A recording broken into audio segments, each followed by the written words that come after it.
Hello guys and welcome back to the channel. In today's video I'll be reviewing the AFL Round 7 matches, all brought to you by Toyota. Right, the first match of the round was a really interesting one. Geelong and Collingwood at Optus Stadium, and it was bucketing rain for parts of it, and it was mainly who could play to the conditions better, and that was the Cauliflower Bagpipes, who ran away 22-point winners, 8-9-57 to 5-5-35. It was a pretty close game. Very close at quarter time. It was just a slugfest up until then. Half time, the Pies sort of got a little break, 2 goals to no goals. Cats fought back in the third, and it was anybody's taken for the fifth, the fourth, 5 quarters, great show. The fifth quarter, great show. 5 quarters, not a thing. The last quarter was anybody's taking, and the Pies rose to the challenge and kicked 3 goals to 2. Now, for me, the Cats don't lose anything from this. They played a top 4 side and really weren't outclassed by any stretch of the imagination. I don't really count the late goals. I feel like, although they're important, it's just like, although they lost by 22, they got one really late. So, that could, happen at any stage. So, they don't take anything away from that. Still firmly entrenched in the 8. It did show me, though, that they do miss Joel Selwood. Not just as a player. Obviously, he's got that dog about him where he just get the ball, win the game at all costs. So they really did miss that. They didn't have that sort of, animal that they usually had in the midfield. And losing him so early really hurt them. But it also showed me how much they rely on him in a leadership presence. Of course, he's your captain, but it did show me that Danger just does not have that cool head under pressure. They kicked a goal to get within 9 with about 5 minutes to go. That is a winnable ball game right there, but they didn't have that.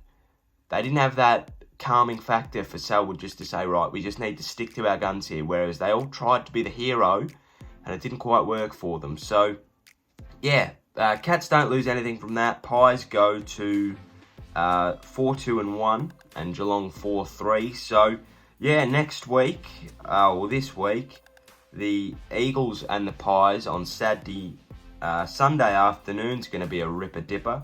And the Cats face the Dockers on Monday night. I've just got my iPad here for a bit of stats and stuff. So, yeah, they're 2 very interesting games. Fremantle are obviously a bit hit and miss this year, and the Eagles are on the way up, so it's going to be really interesting, and I'm going to be watching both of those games with some pretty good eyes on them, because we've got the Cats in a few weeks. Friday night, and this was just confusing. This year's genuinely got something wrong with it. 42-point win to the Dogs over the Bombers, and it's just odd. It really is. It's confusing. It's vile, it's wretched, it's disgusting. Not the fact that the Dogs won, or not the fact the Bombers lost, but what the bloody hell's going on? The Dogs either win or they get belted, right? They're 4 losses. Collingwood by, I think it was 50-odd points. St Kilda by 40-odd points. The Giants by 40-odd points. And the Blues by 50 points. And then they come out and do this the week after. It's just like, well, what? I get it. The Bombers can never beat the Dogs. The Dogs have won 6 in a row under Bevo, but I think that they're like 11-0 in total. So, yeah, I can't say it's unexpected, but in this year, well, nothing's unexpected in this year, but just that was weird. It was a massive third quarter to the Dogs, 5 goals to none. So, and then piled it on in the last, but they just scored so quickly. I reckon in that third quarter, I walked away for about 10 minutes to go and feed the dog or something, and then I come back and they were 5 goals up, and it's just like, wow, I did not expect that. But yeah, Cody Waitman's a star. I know that we say that every time somebody debuts well. Isaac Rankin comes to mind, but yeah, he genuinely looks like he's an AFL player. So had the wherewithal not to pass it off, but he also knew when he kicked that first goal that, he could kick that 100%. 100 times out of 100, that was going through. It wasn't like he was trying to be a hero. That was just fantastic. He ran hard, tackled hard. Didn't get a lot of the ball, but I don't think he really needed to, because I think, like all good small forwards, 9 disposals, but converting that to 2 goals, 1 is all that you're looking for. Like Stephen Milne, Adam Schneider, Stevie J, all those players weren't high possession players, but they were turning what they had into gold. And what Eddie Betts is doing nowadays, he's not getting a lot of the ball, but he's kicking a lot of goals. So good on him. Yeah, the Bombers' game in hand becomes even more sort of necessary now. They're sitting 10th. The Dogs are sitting 9th somehow. I don't know how they're that high up the ladder after the beatings that they've taken, on 100%, mind you. Yeah, it's going to be really, really interesting to see how they go, the Bombers, because instead of a couple of weeks ago, we were thinking, the Bombers' extra game will get them, it'll either determine if they finish 5th to 8th or 1st to 4th. Now it's going to be whether they finish in the top 8, and I think that makes it even more dangerous, because if it was to finish at the current time, I don't think that the Eagles are safe, or the Suns. Well, the Suns are safe, but I don't think the Eagles are safe. The Bombers, they're playing some good footy at the moment, last week excluded. But yeah, this week's games become even more important. Thursday night for the Dogs against the Suns at home for the Suns is massive. Bombers have Adelaide, and Adelaide play quite well on Monday night. So, yeah, that'll be interesting as well. On to the Saturday games now. 20-point win to the Lions over the Giants. Again, a pretty close game. It looked like the Giants were blown out of the water early, but they come back in the last 5 minutes of the first quarter to be down by 15 points, and I thought that was a really good effort from them. Pretty even second quarter. They held that lead. Giants dominated the third quarter and, it became a threat in the last quarter, but couldn't capitalise, and the Lions sort of ran away with it. Good win to them. Zach Bailey played really well. Cornelio played a blinder as well as Whitfield. And, that engine room for the Giants, if that does not win a premiership, I don't know what will. Looked like Shane Mumford was a bit hurt throughout the game. 7 disposals, 21 hit-outs though, but Martin matched him on that. I don't know whether he was just outmatched or a bit hurt. He went down in a contest early in the match, so yeah, who knows about that one. But yeah, the Giants again fall into that log jam. They're sitting 13th now, which is just weird. The Giants have never been that low for a long time. Melbourne and Carlton and Essendon are above them. That's even weirder. But yeah, the Lions half a game clear on 20 points in second.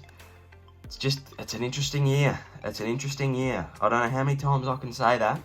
But it's an interesting year. Right, Saturday afternoon game, and this one was pretty entertaining. It was a pretty close game at the SCG. Pretty close first, second, and third quarter. Fourth quarter, the Suns ran away with it, but that's another story. Yeah, I did not think, like a lot of people probably, that the Swans were going to be much this year, and I still don't. But without Kennedy and without Heaney and without Franklin, they played a really good game. Last quarter excluded.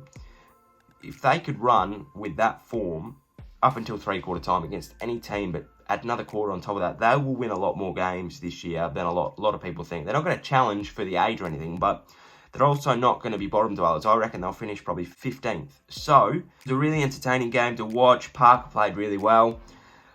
Big goal on the three-quarter time siren by Haywood really got him up and about, and I thought that the Suns might have been in a bit of trouble. I tipped the Suns because I wanted them to win, and I thought they would win, but I wanted the Swans to win because then the Suns wouldn't go into the 8 before before Monday. But yeah, they put it on in the last quarter, the Suns, and showed why they are going to be the team to beat. Not the team to beat, but they're in the 8, so they're up there. And they found a way to win. It wasn't a pretty game. They didn't get to play their game of footy by any means. But yeah, they found a way to get themselves out of a bit of trouble early in the last and won by 5 goals. So good on them.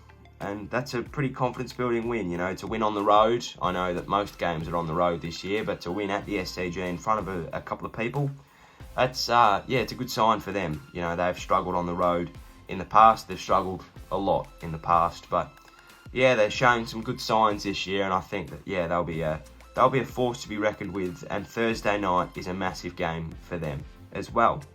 Right, Saturday night game. I don't really want to talk about it. It was pretty rank. It wasn't a game that I watched Gran Torino instead. So I didn't watch it, but I kept my eye on it. I was watching Gran Torino on the telly, and I was watching this on my iPad, but Gran Torino took my full attention.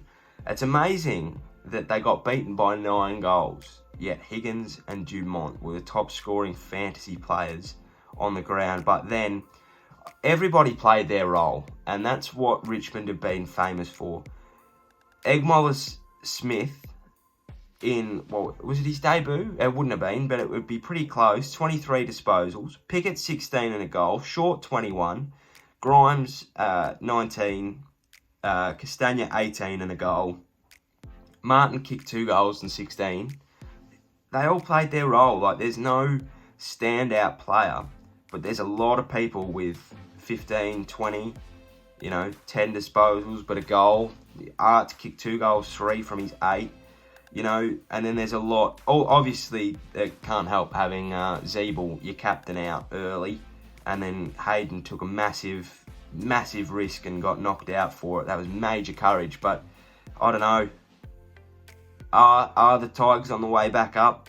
I guess sitting 4th, they've got to be. But, that was just a great game. And it showed why I think that they've evolved. They used to be really Martin dependent, If they'd win by 54 points, Martin would have 50 disposals and kick 2 goals. Riewoldt would kick 5.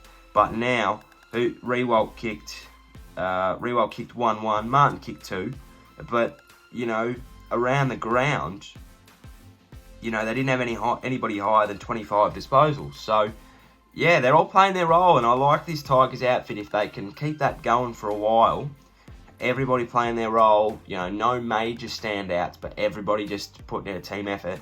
If they can get that motoring before the finals, they're going to be very interesting, and they're going to be a very good team to beat. I can't believe that we lost to North Melbourne after what they've produced as of late.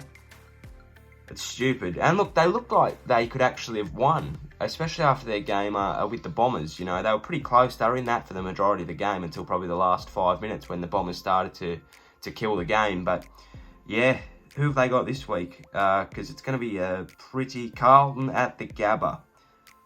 Wow, you'd imagine that the Blues go in heavy favourites for that. But yeah, that's a danger game for Carlton, and it's a massive opportunity for North to jump back into the winners list. 5 losses in a row.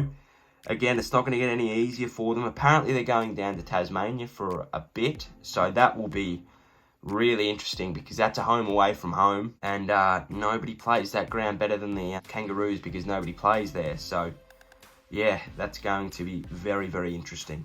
Right, we've got the Sunday games now. Probably the match of the round for me. Port got the job done by 3 points. Robbie Gray, ice in his veins. Fantastic call from Hutto, by the way. Robbie, great. What a match. It was tight. It was great. It had everything. It had hard hits. It had fast movement from both teams. It had great defence and great attack. The Blues midfield stood up.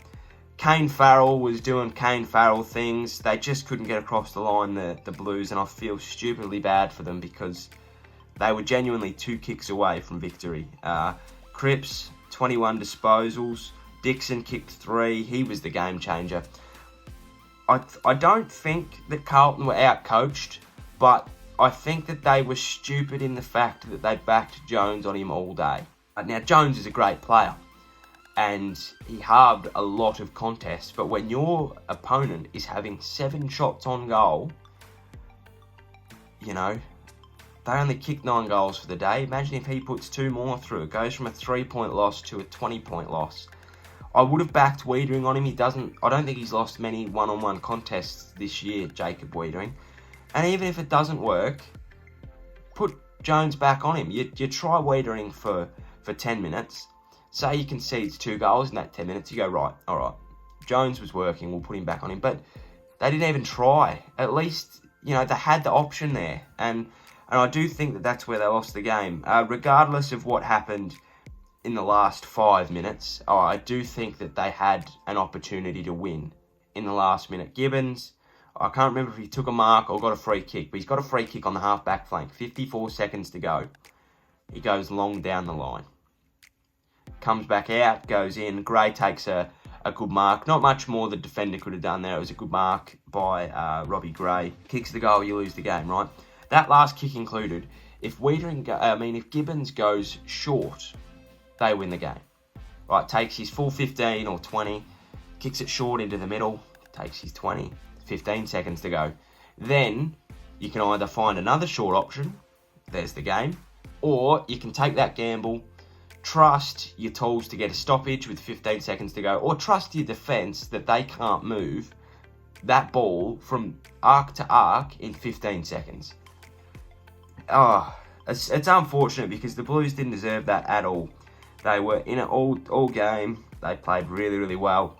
For some reason, the Power just decided to try and kick themselves out of it and missed 4 shots in the last 10 minutes. Would have been very annoying if you're a Port supporter, especially Todd Marshall's. Gray was way too unselfish. Handballed it in the goal square and he missed. But yeah, that is what it is. Moving on to the afternoon game. The Demons put on a clinic against the Hawks, 14-7 to 7-6. 43-point winners. Doesn't surprise you though, does it? Really. Hawks coming off a big loss against the Pies. The D's had a confidence-building win against the Suns last Saturday night. So, yeah, it did not surprise me that the D's were going to win. I know I didn't tip them, but, you know, they put it together in that second quarter. 4 goals to 1. And they just didn't look like losing from then on out. Then it was a 7-5 second half. And, yeah, they just played well. That engine room with Gawn, Oliver and Petrarca, you can add Viney in there as well, is a force to be reckoned with. And if they're all on, you're going to struggle. It's like the Doggies midfield. If they are all on, Bontempelli, McRae, I know Dunkley's out, Liberatore, if they're on, they're not losing many games of footy. So Petrarca is a star. Oliver played really well. Gawn was a king. Really showed. I think was Big Boy McAvoy playing? Yeah, 11 hitouts to Ben and 27 to Max. So yeah, he showed why he's one of the best ruckmen in the competition. Yeah, the Hawks just couldn't get anywhere near it. To be honest, they just played so well. The D's, you love to see it, and they're back in the conversation as well. So it's going to be interesting. On to the Derby now. 30-point win to the Eagles. They played really well. Pretty close first half, and then they sort of ran away with it. A scoreless third term to the Dockers does not help at all, and that's sort of where the game was won and done. And then it was a stalemate in the last. But yeah, Nick Riewoldt finally has passed the baton to worst miss. Who takes that off him? Matt Taberner does. Great tackle by Tom Cole. He played in my local league, so there you go. But yeah, if you look at the fantasy and the disposals and everything, Shepherd, Nelson, Hearn, Waterman, Gaff, Redden, Duggan, Kennedy, Kelly.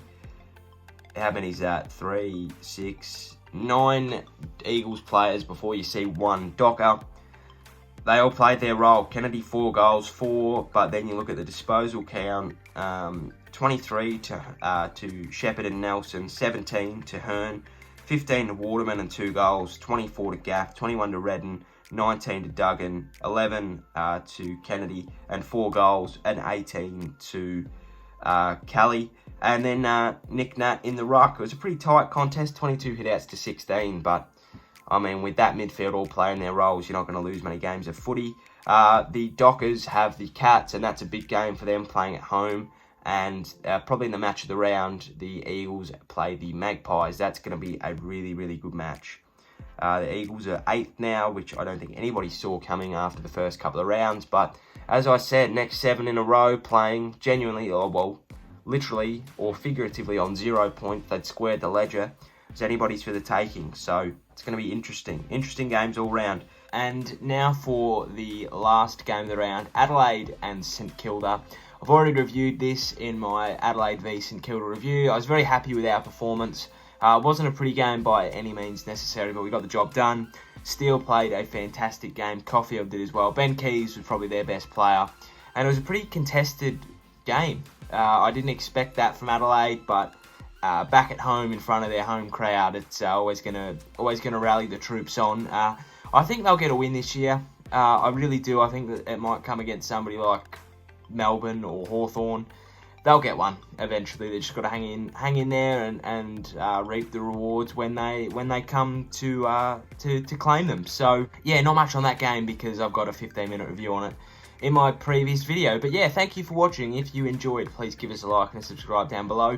I'd really appreciate it. More AFL vids coming throughout the week and, well, throughout the year, throughout the season. So yeah, don't miss any of them, especially because we've got 20 straight days of footy coming up. So that'll be a bit of fun. Yeah, thanks for watching. Enjoy your day. Cheerio, sayonara, and goodbye.